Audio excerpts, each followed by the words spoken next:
Zdá sa, že máš, keď strelíš gól, tak ako by si mal nejaký patent na pekné góly. Ako to vidíš? Neviem, ako to vidím. Proste to tam padne, keď treba, to je dôležité. A cvičíš nejako špeciálne na tréningoch tieto strely z druhej vlny? Nie, vôbec to nenacvičujem. Ako si vnímal dnešnú atmosféru? Bolo vypredané, Pred domácim publikom takejto atmosfére sa hrá super. Ľudia nás vybičujú dobrému výkonu a dneska sme to mohli vidieť a hrá sa nám dobre. Čo povedal by si pred sezónou, že bude hrať Vion vo 17. kole so Slovanom o čelo tabulky a bude možno aj takým futbalovejším tímom na ihrisku? Ja osobne som to nečakal a myslím, že sme prekvapili aj verejnosť. Čakal si možno od Slovana viac? Určite som čakal viac. Ešte ťa poprosím opísať tvoj gól z svojho pohľadu. To bola dobrá prihrávka od Maťa Babica, ak si dobre spomínam, a Miňo Pavlovič mi to dobre prepustil a už to stačilo len trafiť tam.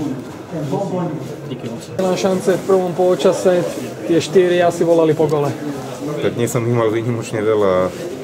Mňa najviac mrzí asi tá hlavička v nejakej 43. minúte, ale musím povedať, že 2 minúty na to parádna akcia s Babicom. Ja som to ešte prepustil Maťovi Chrenovi a dal krásny gól, čiže tam sa mi to tak vrátilo aspoň trošku, že dal za mňa gól, lebo ja som tam mal vyloženú šancu. Šance v prvom poločase, na konci toho druhého, dnes nemrzí tá remíza 1-1, mohli ste byť po víťazstve prvý? Tak nepozeráme sa na to, že či by sme boli prví alebo jak, ale na druhej strane tých šancí sme mali určite viac asi jak Slovan a tá remíza je možno spravodlivá, berieme to tak. Nevnímajúc ten posledný zápas futbalová jesen Zlatých Moraviciach bola vydarená, účasť v pohári naďalej a aj to tabulkové umiestnenie? Tak určite sme spokojní, ale nikdy nemôžeme byť až tak úplne spokojní. Tak ako stojíme, tak jak stojíme, ale prečo by sme nemali chcieť viac? Takže určite sa budeme snažiť aj z 80 priviesť určite nejaké body a uvidíme, jak to celé dopadne na konci. Chcieť viac aj v jarnej časti súťaži?